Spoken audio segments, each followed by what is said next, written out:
Yang terhormat kepada Bapak Rektor Universitas Islam Jakarta, Bapak Profesor Dr. Insinyur Rehan MSI, kepada yang terhormat Bapak Warek 1, Dr. Mulki Siregar MT, yang terhormat Bapak Warek 3, Bapak Edi Suhara SEMM, yang terhormat Kepala LP Bapak Insinyur Ahmad Sutrisna MT, dan yang terhormat Bapak Ibu hadirin yang sekalian. Alhamdulillah kita berkumpul di acara ini pada acara Seminar Nasional Universitas Islam Jakarta dengan tema Penelitian Kebijakan Merdeka Belajar, Kampus Merdeka, dan Pengabdian kepada Masyarakat berbasis hasil penelitian perguruan tinggi swasta tahun 2021. Sebelum memulai acara, marikah kita menyanyikan lagu Indonesia Raya. Para hadirin dimohon berdiri.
Hadirin dipersilahkan duduk kembali. Acara selanjutnya, pembacaan ayat suci Al-Quran oleh Bapak Muhaimin.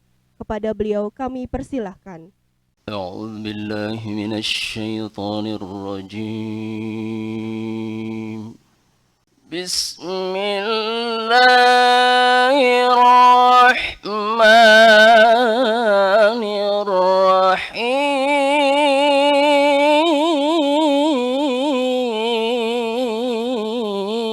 الرحيم يا أيها الذين آمنوا اتقوا الله ولتنظر نفس ما قدمت لغد أصحاب الجنة هم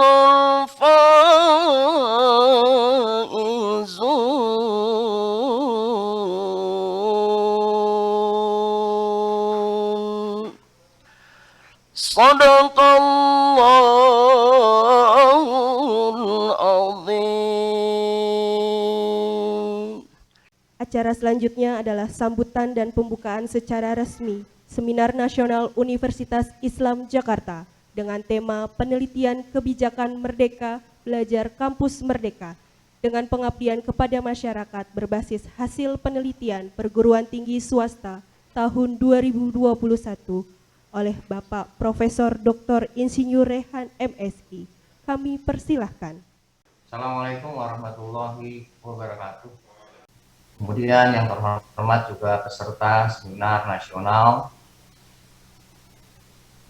yang diselenggarakan pada hari ini yang sangat berbahagia. Pertama-tama kita panjatkan syukur kehadirat Allah Subhanahu wa taala atas perkenannya kita dapat bersama-sama di dalam acara seminar nasional pada hari ini, dan tentunya semoga semua yang mengikuti seminar ini dalam keadaan sehat walafiat. Seminar nasional pada hari ini dilaksanakan dalam rangka penelitian kebijakan Merdeka Belajar Kampus Merdeka dan pengabdian kepada masyarakat berbasis hasil penelitian perguruan tinggi swasta yang mendapatkan bantuan dari Kementerian Pendidikan, Kebudayaan, Riset, dan Teknologi Republik Indonesia. Dari tema yang menjadi perhatian narasumber hari ini, saya melihat ada 3 fakta empiris yang menjadi perhatian, yaitu yang berkaitan dengan lingkungan. Jadi kalau kita bicara judul daripada penelitian yang dibuat oleh tim dari Universitas Jakarta ini menyoroti nilai-nilai ekosistem pada daerah pesisir dan laut. Dan tentunya ini menjadi perhatian karena merupakan kekuatan daripada sumber daya alam negara kita. Wilayah pesisir merupakan zona penting ya, yang tersusun dari 4 ekosistem. Yang pertama adalah ekosistem estuaria, kemudian ekosistem mangrove, ekosistem padang lamun, dan ekosistem terumbu karang. Dan pada hari ini nampaknya memilih bagaimana memberikan perhatian kepada ekosistem yang ketiga, yaitu ekosistem mangrove di beberapa pulau atau 1 pulau di Kepulauan Seribu. Kemudian materi yang kedua adalah pendidikan, ya, yang berkaitan temanya dengan masalah-masalah kasus yang mungkin bagi dunia pendidikan ini harusnya tidak boleh terjadi, ya, yang berkaitan dengan perundungan atau yang disebut dengan bullying. Ya. Kalau kita lihat data dari tahun 2011 sampai 2019, kasus bullying ini selalu meningkat dan cukup memberikan jumlah yang besar bagi yang terjadi di dunia pendidikan. Ada 2.473 kasus, ya. Sedangkan Organisasi of Economic Cooperation and Development atau OECD dalam riset for International Student Assessment PISA mengungkapkan bahwa 41,1% murid di Indonesia mengaku pernah mengalami perundungan atau bullying. Dan Indonesia menduduki peringkat kelima dari 78 negara yang mengalami perundungan atau bullying paling banyak. Ya. Jadi mudah-mudahan nanti di dalam paper atau penelitian yang dilakukan oleh tim dari narasumber itu akan memberikan solusi atau memberikan alternatif pemikiran-pemikiran di dalam mencermati atau memberikan jalan keluar di dalam kasus tersebut. Topik ketiga yaitu yang berkaitan dengan tentunya ekonomi yang mengangkat pelaksanaan kemitraan dalam meningkatkan daya saing usaha di daerah. Di dalam hal ini tentunya kemitraan ini telah diatur oleh peraturan pemerintah nomor 17 tahun 2013, ya. Nah, oleh karena ini banyak bentuk-bentuk kemitraan, apakah yang sifatnya penuh atau saling mengisi dan lain sebagainya, dan tentunya ini akan mendapatkan fakta empiris bagi kemitraan khususnya yang ada di beberapa daerah di Indonesia. Mudah-mudahan narasumber dapat memberikan informasi fakta serta alternatif solusi dalam masalah-masalah yang menjadi tema seminar pada hari ini dengan hasil penelitiannya, dan tentunya ini merupakan salah satu kegiatan yang harus terus-menerus dilakukan oleh dunia perguruan tinggi dalam rangka meningkatkan mutu dosen, dalam rangka meningkatkan kepekaannya, kepeduliannya terhadap masyarakat di Indonesia, khususnya masyarakat DKI dan sekitarnya. Saya rasa itu yang bisa saya sampaikan. Mohon maaf jika ada hal-hal yang kurang berkenan. Selamat berseminar, semoga kita diberi kesehatan dan segala aktivitas mendapat ridho Allah Subhanahu wa Ta'ala, serta kita semua mendapatkan perlindungan darinya. Dengan mengucapkan Bismillahirrahmanirrahim, Robbi Zidni Ilman, seminar peran serta masyarakat dalam pelestarian lingkungan, permasalahan remaja, dan peningkatan perekonomian, dengan ini saya nyatakan dibuka. Terima kasih. Wassalamualaikum warahmatullahi wabarakatuh. Waalaikumsalam warahmatullahi wabarakatuh. Terima kasih kepada Bapak Profesor Dr. Insinyur Rehan MSI atas sambutan dan pembukaan acara resmi Seminar Nasional Universitas Islam Jakarta, Penelitian Kebijakan Merdeka Belajar, Kampus Merdeka, dan Pengabdian kepada Masyarakat berbasis hasil penelitian Perguruan Tinggi Swasta tahun 2021.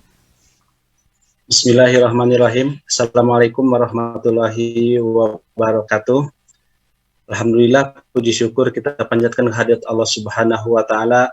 Pada kesempatan yang baik ini, saya mendapatkan kesempatan untuk menyampaikan hasil laporan kegiatan pengabdian kepada masyarakat berbasis hasil penelitian, di mana pengabdian masyarakat ini kami lakukan di Desa Pasir Jambu, Kabupaten Bandung, yang menjadi objek pengabdiannya, dengan tema peningkatan perekonomian masyarakat pedesaan melalui kemitraan koperasi di Desa Pasir Jambu, Kabupaten Bandung.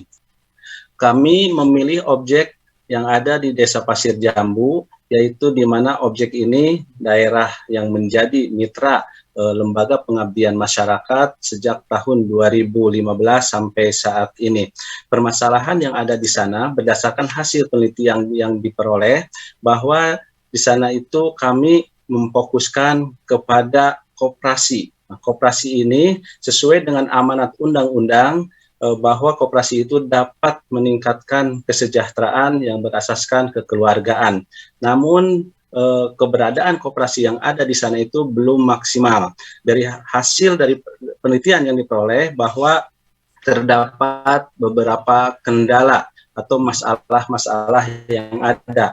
Koperasi yang didirikan di sana itu cukup lama, di antaranya berdiri itu tahun 1999, ya, memiliki 2 koperasi yang aktif, ya, asalnya itu ada 4 koperasi, tetapi yang aktif itu 2, koperasi PWRI dan koperasi Sejahtera. Dilihat dari sisi aset, koperasi tersebut memiliki aset yang cukup besar, tetapi keberadaannya itu belum dirasakan oleh masyarakat, belum maksimal. Oleh karena itu, dari hasil penelitian nampak terlihat bahwa permasalahannya itu belum adanya kemitraan dengan unit-unit usaha lain, sehingga ini perlu difokuskan untuk diteliti dan hasilnya disampaikan kepada masyarakat. Maka kami mengambil judul peningkatan perekonomian masyarakat pedesaan melalui kemitraan. Kemudian harapan kesimpulan yang kami dapatkan bahwa dengan adanya penyuluhan diharapkan mendapatkan peningkatan pemahaman tentang perkoperasian.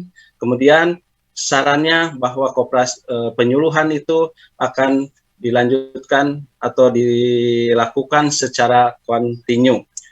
Demikian yang kami sampaikan mengenai laporan pengabdian masyarakat yang di Desa Pasir Jambu, Kecamatan Pasir Jambu, Kabupaten Bandung. Terima kasih. Assalamualaikum warahmatullahi wabarakatuh. Bismillahirrahmanirrahim. Alhamdulillahirrahmanirrahim. La haula wa la quwata illa billah, amma ba'du. Didahului dengan belum maksimalnya realisasi hasil dan manfaat penelitian dan pengabdian masyarakat yang dilakukan oleh PTS. Selain itu, melalui program ini diharapkan perguruan tinggi swasta terpacu untuk meningkatkan budaya iptek serta berperan dalam aktif sosial ekonomi menuju Indonesia yang sejahtera. Kemudian mendukung proses hilirisasi produk hasil penelitian serta pengabdian kepada masyarakat, maka diluncurkanlah skema kegiatan pendanaan program pembelajaran purwarupa yang berorientasi pada penelitian dan pengabdian kepada masyarakat, khususnya pengelolaan kegiatan pembelajaran purwarupa. 100% responden menyatakan bahwa dosen sudah pernah mempelajari buku panduan Merdeka Belajar Kampus Merdeka, dan 81,82% menyatakan bahwa dosen pernah mengikuti sosialisasi program MBKM baik langsung maupun mengikuti melalui YouTube Ditjen Dikti. Manfaat yang diperoleh, fungsi penelitian dan pengabdian masyarakat. Yang pertama adalah membantu mahasiswa, dosen, masyarakat umum untuk meningkatkan kemampuannya dalam menginterpretasikan fenomena-fenomena yang terjadi di masyarakat dan sekitarnya yang bersifat kompleks dan saling berkait. Yang kedua, mempermudah dalam mencapai tujuan yang diharapkan dalam penelitian dan pengabdian kepada masyarakat berkaitan dengan implementasi Merdeka Belajar Kampus Merdeka di Universitas Islam Jakarta. Ketiga, sebagai alat dalam melakukan perencanaan dan kegiatan selanjutnya. Keempat, adanya peluang untuk mengatasi atau menjawab persoalan-persoalan yang dihadapi. Kelima, sebagai penyediaan informasi atau alat dalam pengambilan keputusan. Keenam, sebagai media dalam pengembangan ilmu dan pengetahuan melalui penelitian yang dijalankan dapat ditemukan sesuatu yang baru atau inovasi baru ataupun penyempurnaan pengetahuan yang telah ada. Ketujuh, sebagai alat dalam mengambil kesimpulan untuk pemecahan masalah. Kedelapan, mencari jalan keluar suatu persoalan kehidupan sehari-hari, setidaknya melalui kegiatan ini dapat diperoleh jawaban masalah yang sedang dihadapi, baik masalah perekonomian, pendidikan, dan masalah lingkungan hidup. Yang kesembilan, begitupun halnya dalam menunjang kelancaran proses pembangunan atau mengatasi kesulitan berkaitan dengan masalah perekonomian, pendidikan, dan masalah hukum lingkungan. Melalui penelitian yang telah dijalankan, dapat diberikannya jalan keluar dari persoalan yang sedang dihadapi, sehingga dapat keluar dari krisis yang terjadi. Kesepuluh, memperlancar implementasi Merdeka Belajar Kampus Merdeka di Universitas Islam Jakarta. Manfaat hasil penelitian dan pengabdian masyarakat sangat bermanfaat sekali untuk Universitas Islam Jakarta, bagi masyarakat maupun bagi dosen. Adapun saran dari peneliti dan pengabdian masyarakat sebaiknya lebih ditingkatkan lagi karena dapat memberikan dampak yang positif. Yang kedua, peneliti dan pengabdian kepada masyarakat sebaiknya dilakukan purwarupa dengan berbagai disiplin ilmu. Ketiga, pengabdian kepada masyarakat sebaiknya dilakukan berdasarkan hasil penelitian. Keempat, penelitian dan pengabdian kepada masyarakat sebaiknya mengkaji ulang seandainya dapat dampak negatif yang cukup signifikan bagi kehidupan sosial, ekonomi, dan masyarakat. Kelima, penelitian dan pengabdian kepada masyarakat sebaiknya memperhatikan rencana induk pembangunan dan tata ruang suatu wilayah. Keenam, penelitian dan pengabdian kepada masyarakat baik dilakukan evaluasi agar dapat dilakukan sebaik-baiknya pada kegiatan selanjutnya. Ketujuh, penelitian dan pengabdian kepada masyarakat sebaiknya dilakukan pelatihan-pelatihan agar terbiasa dengan alat atau cara dan mampu memanfaatkan alat atau cara tersebut secara maksimal dalam bekerja. Hal ini sangat membantu masyarakat dalam mencapai tujuan penelitian dan pengabdian kepada masyarakat tersebut.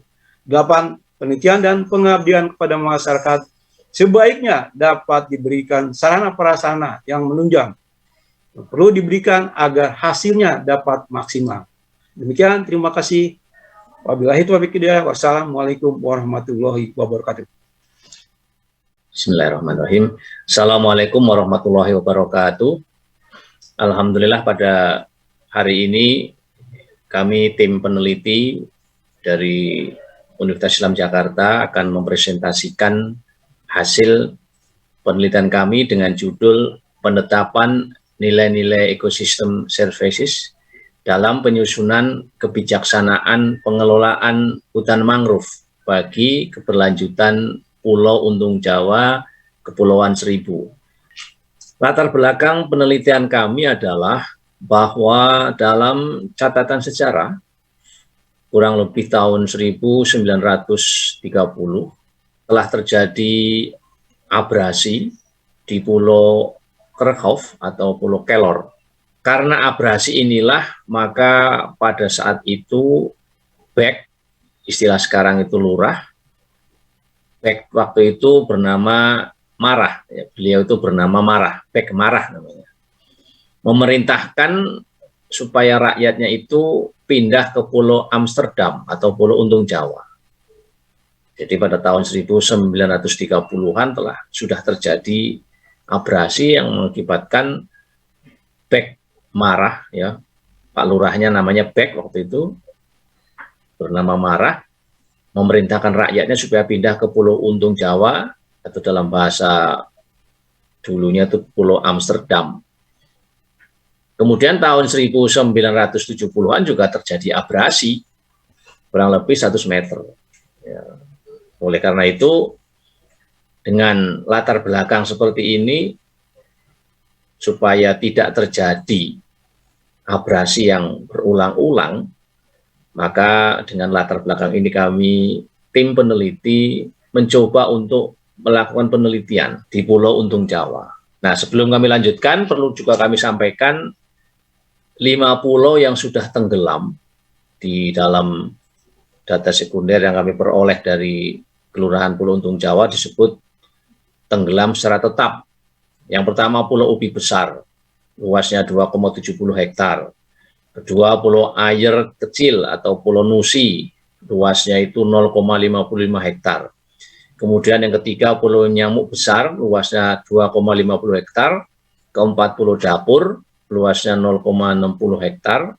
Yang kelima Pulau Ubi Kecil, tidak ada catatan yang bisa kami peroleh berapa luas Pulau Ubi Kecil tersebut.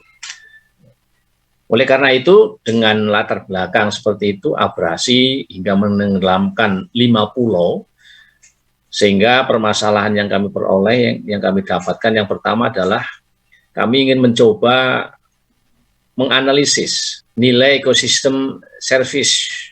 Jadi rumusan masalahnya adalah bagaimana analisis nilai ekosistem service hutan mangrove di Pulau Untung Jawa digunakan sebagai dasar penyusunan kebijaksanaan pengelolaan hutan mangrove Pulau Untung Jawa, Kepulauan Seribu. Yang kedua, bagaimana upaya yang dapat dilakukan untuk keberlanjutan atau untuk melindungi keberadaan Pulau Untung Jawa. Nah, dengan hasil analisis tadi, kerugian yang diakibatkan oleh abrasi, oleh intrusi air laut, maka untuk menjawab rumusan masalah yang kedua, maka hasil analisis tadi bisa digunakan sebagai dasar untuk menyusun naskah akademik. Karena penyusunan naskah akademik yang akan menjadi RUU pada dasarnya merupakan kegiatan penelitian. Sehingga metode penyusunan naskah akademik berbasis pada metode penelitian hukum atau penelitian lain. Nah, penelitian ini kami lakukan tentu dengan metode penelitian hukum. Seperti kita ketahui, penelitian hukum itu ada 2, yuridis normatif dan yuridis empiris. Nah, untuk penelitian ini termasuk yuridis empiris. Jadi, hasil penelitian ini bisa dijadikan sebagai dasar dalam menyusun naskah akademik. Di dalam naskah akademik itu ada nilai-nilai filosofis, yuridis, dan sosiologis. Nah, ini kami sampaikan, kami paparkan kawasan hutan mangrove di Pulau Untung Jawa yang perlu kita lakukan reboisasi. sehingga kelestarian hutan mangrove di Pulau Untung Jawa akan tetap tercapai. Ya. Tampak dalam gambar ini masih hektaran yang harus ditanam itu. Sampailah kami kepada kesimpulan dari penelitian ini di presentasi yang singkat ini, bahwa jasa ekosistem mangrove, khususnya jasa pengaburan, yaitu sebagai penahan abrasi dan pencegah intrusi air laut, yang sudah kami lakukan analisisnya. Oleh karena itu, kesimpulan yang kedua adalah hasil analisis jasa ekosistem dapat digunakan sebagai dasar untuk menyusun peraturan perundang-undangan, peraturan pembentukan kawasan konservasi hutan mangrove di Pulau Untung Jawa. Nah, oleh karena itu, saran dari kami adalah penanaman kembali pohon mangrove di Pulau Untung Jawa dengan nama Gerakan Menanam Sejuta Pohon Mangrove di Pulau Untung Jawa. Saran yang kedua, hutan mangrove di Pulau Untung Jawa ditetapkan sebagai hutan konservasi. Demikian yang bisa kami sampaikan dalam waktu yang singkat presentasi kami, hasil penelitian di Pulau Untung Jawa. Kurang lebihnya kami mohon maaf. Bila taufiq wal hidayah. Assalamualaikum warahmatullahi wabarakatuh. Latar belakang, kita melihat pada tahun 2021, data Januari sampai September, jumlah kekerasan pada anak sebanyak 9.428 kasus, yang terdiri dari kekerasan fisik sebanyak 2.274 kasus, psikis 2.332 kasus, seksual 5.628 kasus, eksploitasi anak sebanyak 165 kasus, dan tindak pidana perdagangan orang sebanyak 256, penelantaran sebanyak 652, dan kasus kekerasan lainnya sebanyak 1.270 kasus. Informasi ini kami dapat dari CNN Indonesia. Nah, karena banyaknya tingkat kekerasan yang kami peroleh informasinya, untuk itu Universitas Islam Jakarta mengadakan penelitian ke Pare, Kecamatan Kediri, dan hasil penelitian yang diperoleh bahwa dari 5 sekolah yang diberikan kuesioner dapat disimpulkan atau dihasilkan tingkat kekerasan perundungan baik dari segi pelaku, korban, dan saksi jumlahnya sangat tinggi, yaitu kekerasan fisik yang menjadi korban itu sebanyak 62,5%, pelaku sebanyak 72,1%, saksi 62,7%, dan kekerasan psikis nonverbal korbannya sebanyak 68,3%, pelaku sebanyak 86,7%, dan saksi sebanyak 69,3%. Ini dari hasil 1.000 kuesioner yang disebarkan kepada 5 sekolah yang ada di Kecamatan Pare, Kabupaten Kediri, Jawa Timur. Adapun kekerasan yang dilakukan melalui media sosial itu kita himpun dari kuesioner itu sebanyak 84,5% yang menjadi korban, dan pelaku sebanyak 88,9%, sedangkan saksi sebanyak 76,9%. Karena tingginya tindak kekerasan yang dilakukan melalui media sosial, maka tim pengabdi memberikan penyuluhan tentang akibat hukum tindak pidana melalui media massa, yaitu yang disebut dengan cyberbullying.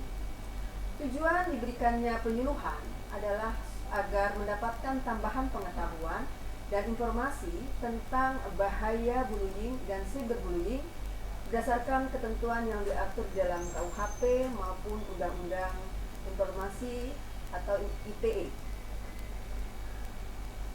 Kemudian kami juga merekomendasikan agar sekolah-sekolah menindaklanjuti hasil penyuluhan agar diberikan secara berkala dan tersosialisasi dengan baik tentang bahaya kekerasan bullying yang terjadi pada peserta didik, khususnya pada anak di tingkat SMA dan sederajat di Kecamatan Pare, Jawa Timur pada tahun 2021. Sasarannya dari penyuluhan yang kami berikan yaitu siswa SMA Kecamatan Pare, Kediri, Jawa Timur, karena waktu dan dana yang terbatas, maka kami hanya mampu memberikan 5 sekolah dengan penyebaran kuesionernya.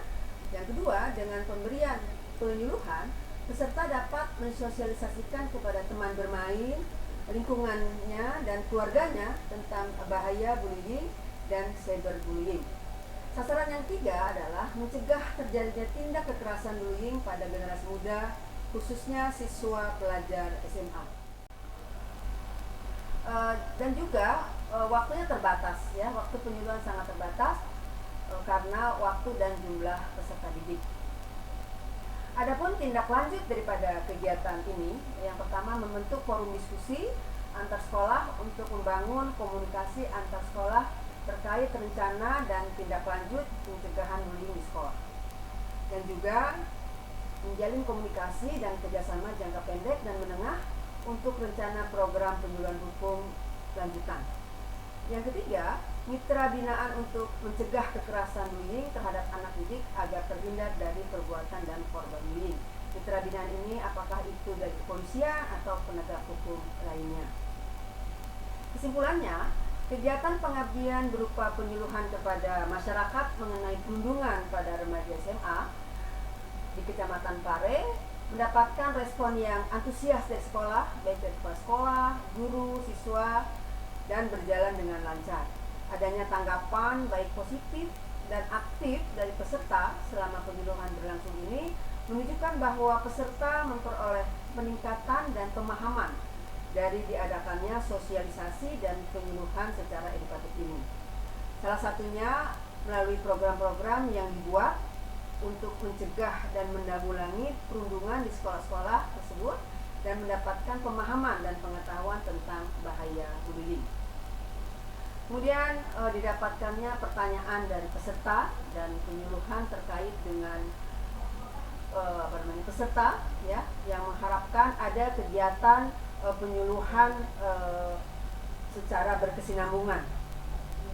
Saran kami adalah karena belum terjangkaunya semua sekolah yang ada di Pare, untuk itu agar kita juga atau mungkin pihak lain dapat mengadakan kegiatan penyuluhan ini supaya seluruh daripada sekolah yang ada di Pare khususnya melakukan penyuluhan dan bisa saja bekerja sama dengan Kementerian P3A dan adanya perlu atau diperlukan pendampingan dan mitra binaan karena permasalahan remaja menjadi tanggung jawab bersama sebagai kita di bidang akademisi atau pendidik.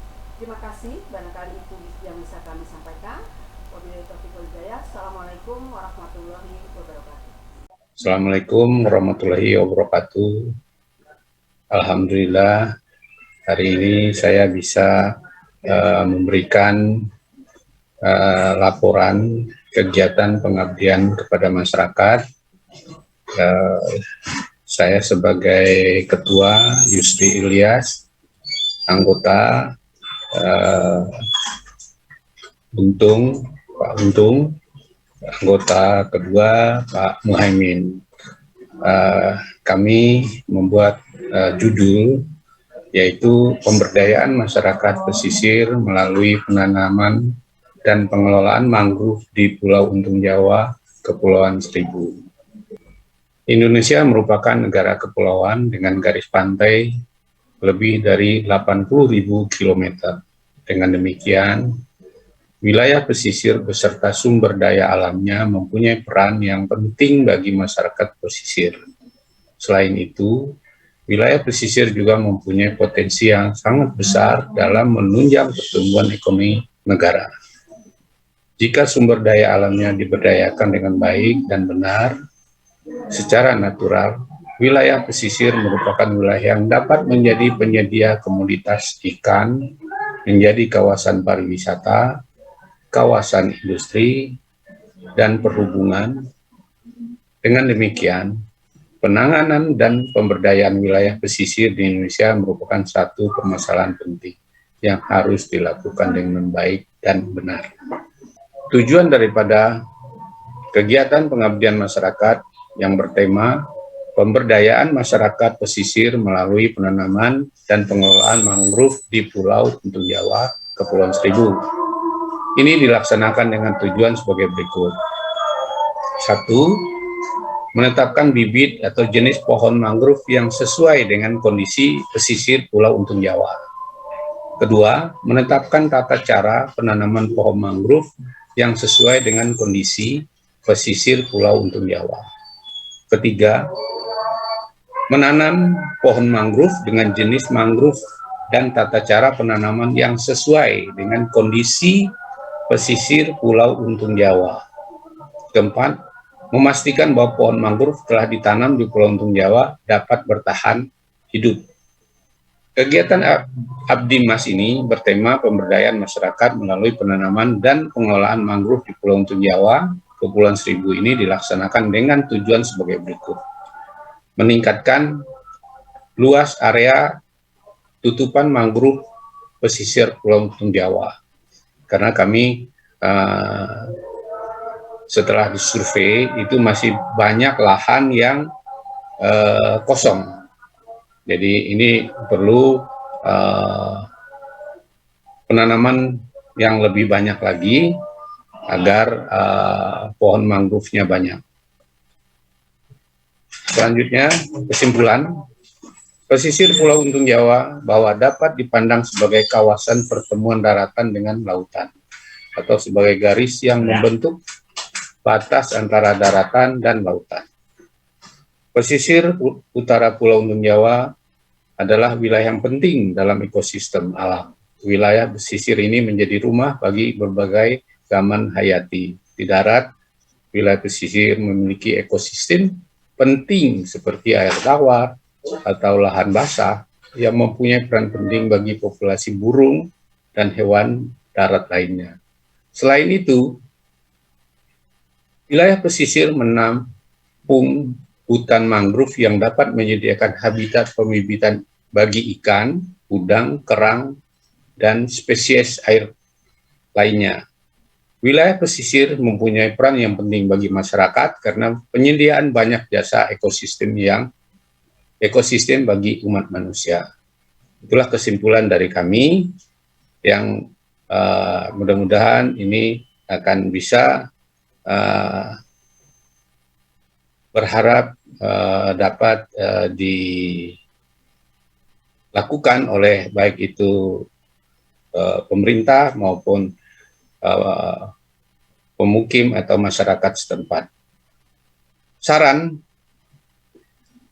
melihat situasi dan kondisi hutan mangrove di Pulau Untung Jawa saat ini, tim Abdi Mas Mangrove UD mengumpulkan beberapa saran sebagai berikut. Sarannya tidak banyak, hanya 3, yaitu pertama, perlunya dibangun satu sistem khusus dapat mensinergikan kebijakan-kebijakan atau aturan-aturan yang dikeluarkan oleh instansi pemerintah yang mempunyai wewenang untuk mengelola hutan mangrove di Pulau Untung Jawa. Itu saran pertama kami. Yang kedua, perlu dibangun satu sistem khusus yang dapat mensinergikan antara pembangunan ekonomi di pesisir utara Pulau Untung Jawa sekaligus menjaga kelestarian lingkungan di wilayah tersebut.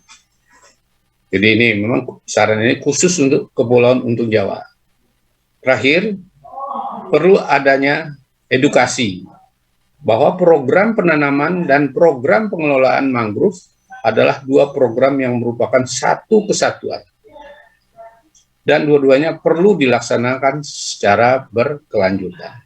Itu adalah saran kami sebagai pengabdian masyarakat.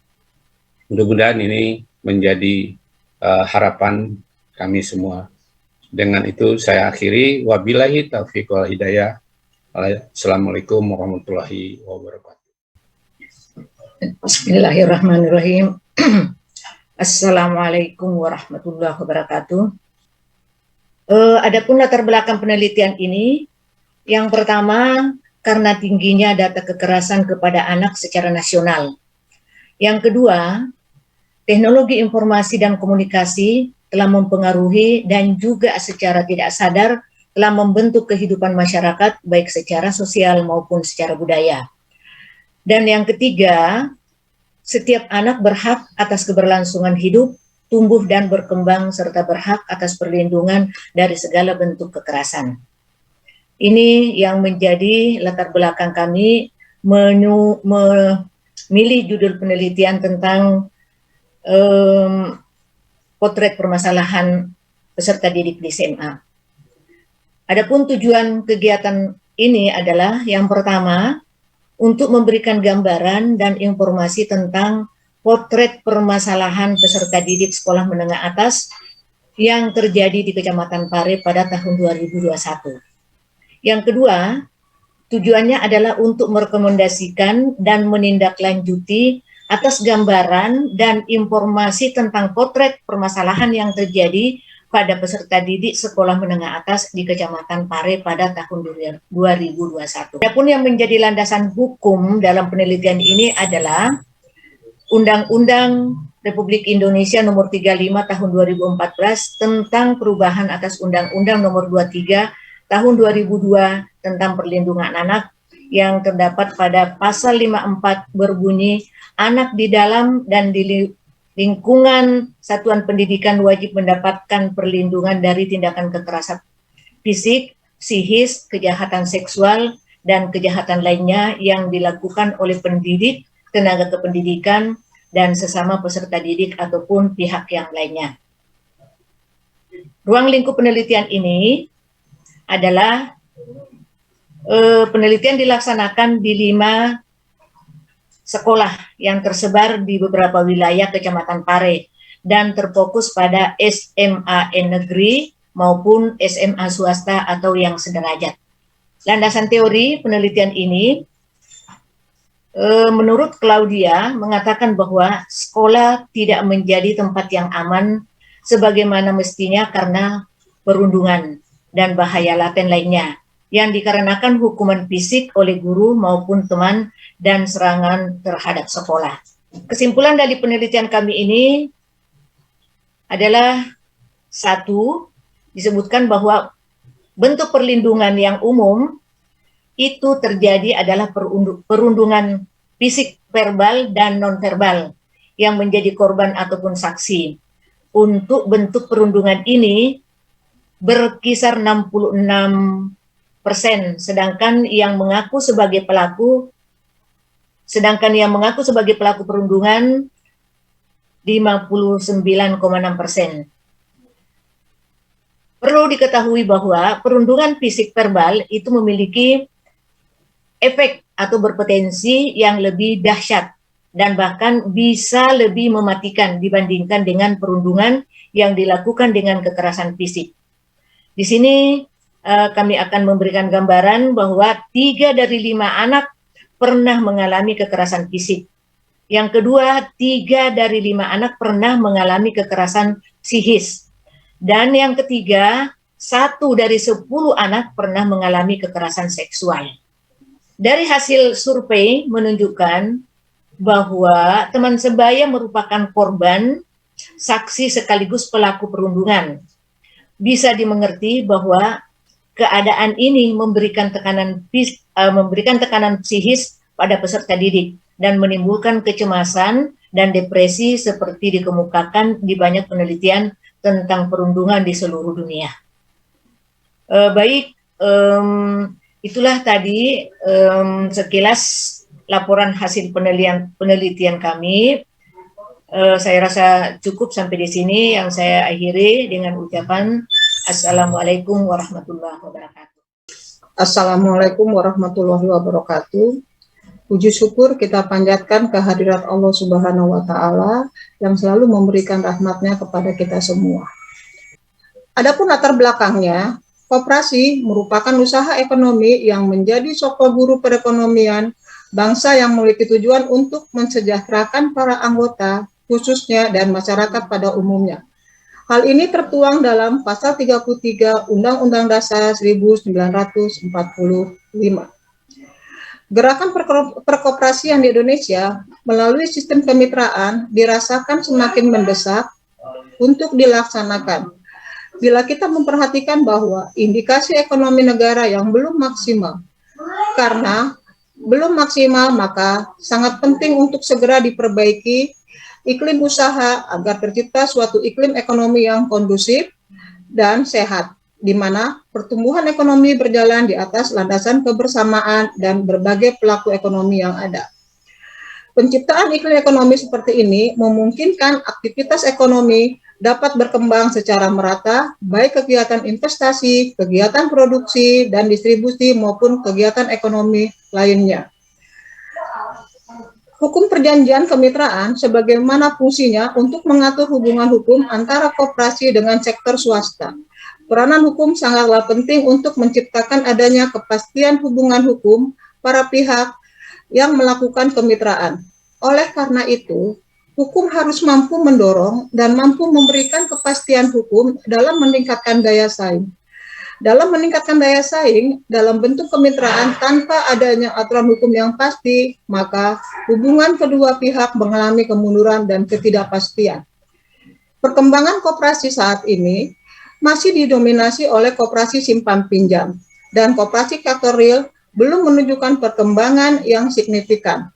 Padahal koperasi diharapkan dapat menghasilkan nilai tambah yang cukup besar. Koperasi sektor real yang masih mampu bertahan dan berkembang dengan segala kelemahannya yang ada di Desa Pasir Jambu adalah Koperasi Sejahtera dan Koperasi PWRI dengan jumlah anggota yang semakin berkurang. Desa Pasir Jambu tergolong desa yang sedang berkembang. Untuk menjadi desa yang maju, maka pemerintah desa harus memikirkan cara agar Desa Pasir Jambu bisa menjadi desa yang lebih baik dari sebelumnya dengan cara memanfaatkan potensi yang ada. Perlu adanya sosialisasi pendampingan serta konsultasi di berbagai sektor seperti pertanian, perikanan, home industri, kerajinan, dan sektor-sektor lainnya. Pemerintah Desa Pasir Jambu dapat memberdayakan koperasi PWRI dan koperasi sejahtera dalam memberikan permodalan kepada penduduk yang akan menjalin suatu kemitraan dengan lembaga keuangan. Dari latar belakang tersebut, maka rumusan masalah adalah sebagai berikut. Bagaimana persepsi pelaksanaan kemitraan dalam meningkatkan daya saing usaha perkoperasian, khususnya pada masyarakat Desa Pasir Jambu, Kecamatan Pasir Jambu, Kabupaten Bandung. Yang kedua adalah faktor apa yang menghambat perkembangan koperasi Pasir Jambu, Kecamatan Pasir Jambu, Kabupaten Bandung. Adapun tujuannya adalah untuk meneliti persepsi pelaksanaan kemitraan dalam peningkatan daya saing usaha perkoperasian, khususnya di Desa Pasir Jambu. Dan untuk meneliti faktor penghambat perkembangan perkoperasian di Desa Pasir Jambu, Jawa Barat. Sasaran diharapkan dapat menemukan persoalan yang berkaitan dengan perspektif kemitraan koperasi dalam peningkatan daya saing koperasi di Desa Pasir Jambu dan dapat memberikan solusi terhadap faktor penghambat koperasi di Desa Pasir Jambu. Adapun metode pelaksanaannya adalah penelitian ini dirancang dengan mengumpulkan dan mengolah data agar dapat digunakan secara tepat. Bentuk penelitian ini merupakan penelitian korelasi karena peneliti menghubungkan antara variabel penelitian.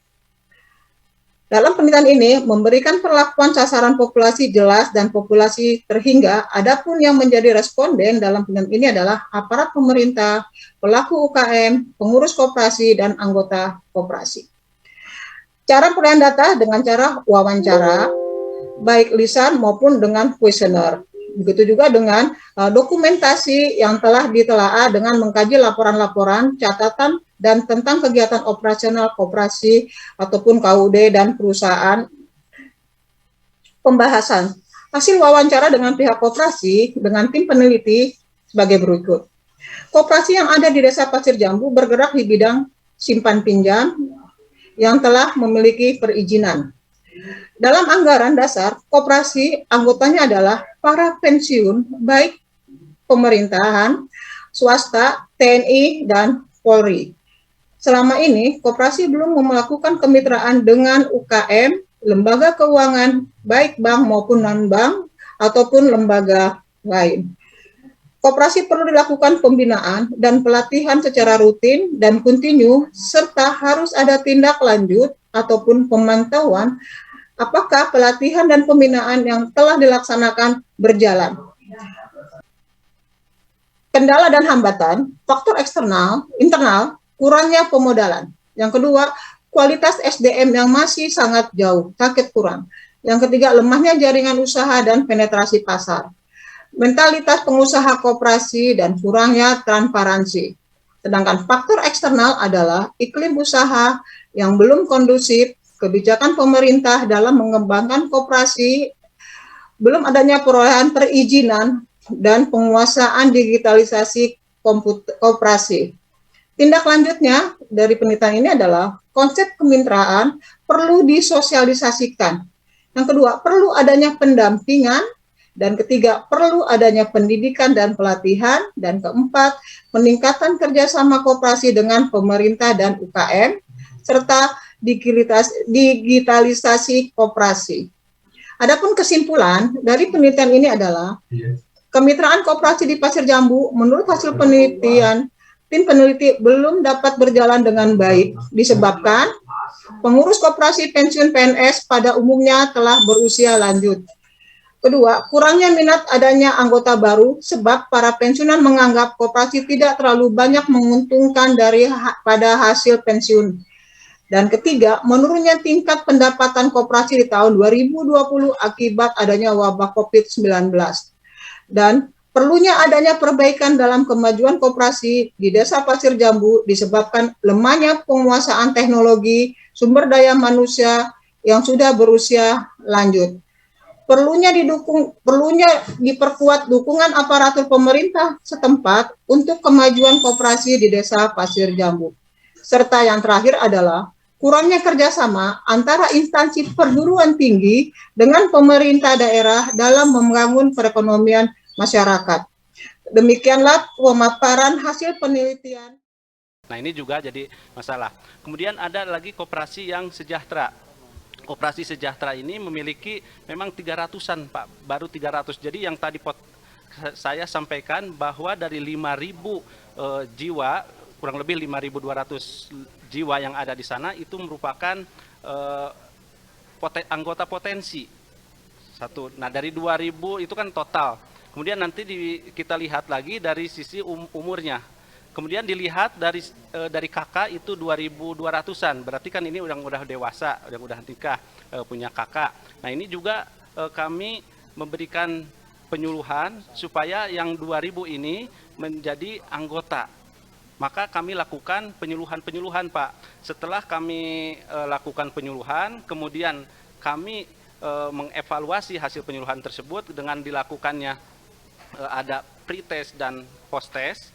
Nah, itu disimpulkan bahwa masyarakat tersebut belum adanya memahami, Pak. Memang berdirinya sudah cukup lama, tetapi dirasakan oleh masyarakat itu belum adanya semacam penyuluhan-penyuluhan, baik itu dari anggota sendiri, pengurus, kepada anggota lainnya atau ke masyarakat. Nah, makanya dengan adanya penyuluhan kami di sana itu cukup terbantu. Hasil dari sosialisasi ada menyatakan bahwa memang belum ada penyuluhan-penyuluhan yang lebih intensif gitu, Pak. Hanya sebatas informasi biasa saja. Nah, di situ kami lakukan penyuluhan. Maka ini menjadi kedepannya tindak lanjutnya selalu tindak lanjutnya kami dari penyuluhan tim Ciwidey ini melakukan pendampingan dan melakukan penyuluhan-penyuluhan terus, Pak. Insya Allah kedepannya gitu, Pak. Kemudian dari sisi laporan keuangan, memang laporan keuangan itu ada, tetapi belum standar akuntansi ya, Pak. Mungkin secara laporannya ada, ya kami juga kemarin itu melihat ya, Pak ya, dari laporan 2019 itu dilihat dari asetnya itu cukup tinggi, Pak, kurang lebih 3M.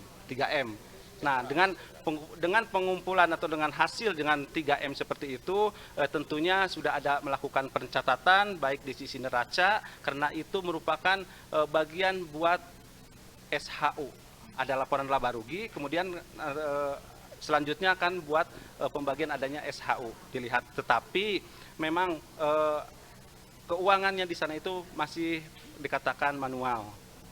Masih manual, transaksi-transaksi masih dilakukan pencatatan secara manual, tertulis, tetapi ada semuanya itu, Pak. untuk neraca laporan keuangan dari koperasi tersebut. Nah, makanya ke depannya kami itu melakukan pendampingan dari sisi digitalisasi laporan keuangan. Tahap pertama akan melakukan laporan keuangan dengan Excel dulu, belum ke program-program yang lainnya. Karena di sana itu anggota-anggota atau pengurus koperasinya itu ya udah usia lanjut, perlu kesabaran, perlu ketelatenan, dan perlu waktu yang cukup untuk memberikan sosialisasi tentang pencatatan keuangan, apalagi ini nyangkut keuangan. Ibu-ibu di sana pinternya ngitung duit aja, Pak, tetapi pencatatannya secara digitalisasi belum, gitu, Pak. Mungkin itu yang bisa saya sampaikan. Ada yang menambahkan dari tim peneliti? Ya. Jadi kalau misalkan pertanyaannya tadi adalah hasil penelitian itu apakah bisa dijadikan sebagai rujukan secara nasional ataukah provinsi ataukah kabupaten, boleh Pak. Karena penelitian itu adalah penelitian yang valid.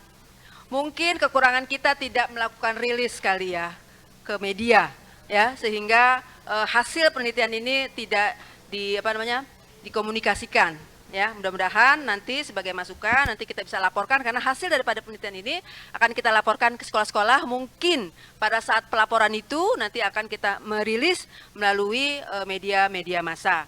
Kemudian mengenai apakah FE, kalau itu menjadi sesuatu yang pertanyaan atau tanda kutip pemikiran dari pemangku pimpinan di FE, maka kami bersedia untuk melakukan penelitian tentang bullying di FE.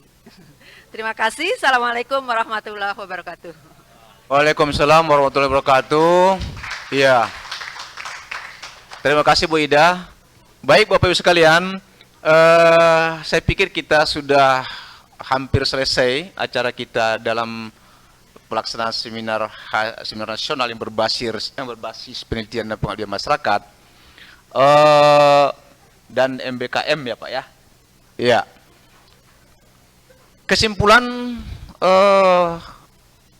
tiga, satu basis koperasi, satu masalah kejahatan media sosial, lingkungan hidup. Tentu tiga objek kajian ini semua punya tantangan. Kita sebagai akademisi, ini bagian dari tanggung jawab kita. Supaya persoalan-persoalan yang sudah disampaikan, yang sudah ditemukan tadi, dan juga sudah disampaikan solusinya, mudah-mudahan ke depan dapat kita tindak lanjuti. Saya kira ini dari saya, ucapan mungkin kesimpulan sebagai moderator. Sekali lagi, para narasumber, Bapak Ibu sekalian, terima kasih atas perhatiannya. Mudah-mudahan apa yang kita laksanakan siang hari ini menjadi amal ibadah bagi kita semua. Terima kasih. Wassalamualaikum warahmatullahi wabarakatuh. Saya kembalikan kepada MC. Pengumuman satu penelitian terbaik dan satu pengabdian terbaik yang akan diumumkan oleh Ibu Dr. Farhana SH.MH MPDI. Kami persilakan untuk beliau untuk maju ke depan. Baik, yang mungkin di dalam ruangan ini lagi deg-degan, siapa ya pemenangnya ya? Oh, Assalamualaikum Bapak. Baik. Di sini kayaknya Bapak Ibu yang tadi kemarin sudah maju, deg-degan, kira-kira siapa ya yang menang ya? Kira-kira peneliti terbaik, penelitian terbaik, dan pengabdian terbaik nanti akan diumumkan oleh Ibu Dr. Farhana SH.MH MPDI. Bismillahirrahmanirrahim. Assalamualaikum warahmatullahi wabarakatuh. Ya, tiba saatnya ya, mungkin ini acara terakhir ya, udah sebelum penutupan, untuk saya ditugaskan untuk mengumumkan hasil penilaian yang berkaitan dengan penelitian pengabdian yang sudah dilakukan. Ya, kita ketahui bahwa penelitian pengabdian yang sudah dilaksanakan itu semua sangat baik sekali ya, karena kita sudah menggunakan energi kita yang maksimal, pemikiran yang optimal, perasaan atau emosi yang juga dirasakan sangat dirasakan lah sangat ya seperti itu. Nah, oleh karena itu dalam hal ini tim reviewer memberikan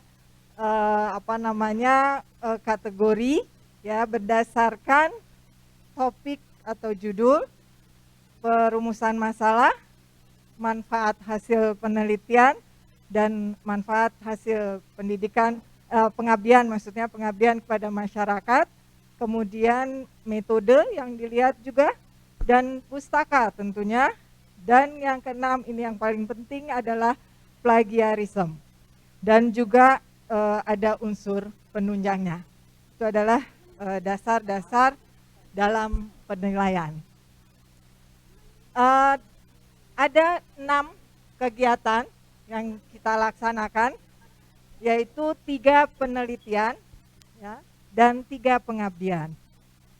Oleh karena itu, berdasarkan hal yang tadi sudah disebutkan, diurutkan yang pertama adalah juara ketiga yaitu bukan juara ketiga ya, karena ini semua yang baik sekali sudah dilaksanakan.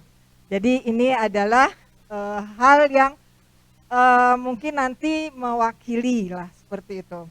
Nah, yang dalam penelitian, jadi ini ada dari penelitian pengabdian ini, yang penelitian yaitu adalah penetapan nilai-nilai ekosistem service dalam penyusunan kebijaksanaan pengelolaan hutan mangrove bagi Pulau untuk Jawa. Ya, ketiga. Ya, dengan rata-rata nilai 83. Kemudian yang pengabdian yaitu penyuluhan edukasi partisipasi lembaga pendidikan dalam pencegahan bullying pada masa pandemi Kecamatan Mare, Kediri, Jawa Timur dengan nilai 81. Kemudian pengabdian kepada masyarakat dengan topik peningkatan perekonomian masyarakat pedesaan melalui kemitraan Koperasi Desa Pasir Jambu, Kabupaten Bandung. Dengan nilai 83,1. Ya.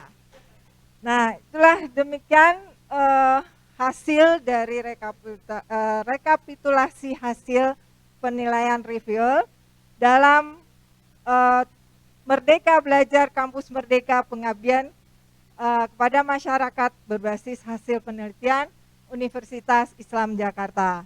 Dan yang tidak disebutkan tadi bukan berarti itu tidak bagus, tetapi itu merupakan hasil yang bagus juga. Ya. Jadi ya dapat ditindaklanjuti masing-masing. Ya. Demikianlah kita bersyukur sudah selesai kegiatan kita ya, dengan baik, ya, baik sekali dengan ada luaran-luaran yang cukup beragam dan juga cukup banyak untuk mengisi kinerja Universitas Islam Jakarta dan khususnya prodi-prodi. Demikianlah, mudah-mudahan apa yang kita kerjakan kita minta ridho Allah Subhanahu wa taala dan keberkahan untuk semua. Wabillahi taufik wal hidayah. Wassalamualaikum warahmatullahi wabarakatuh. Selanjutnya adalah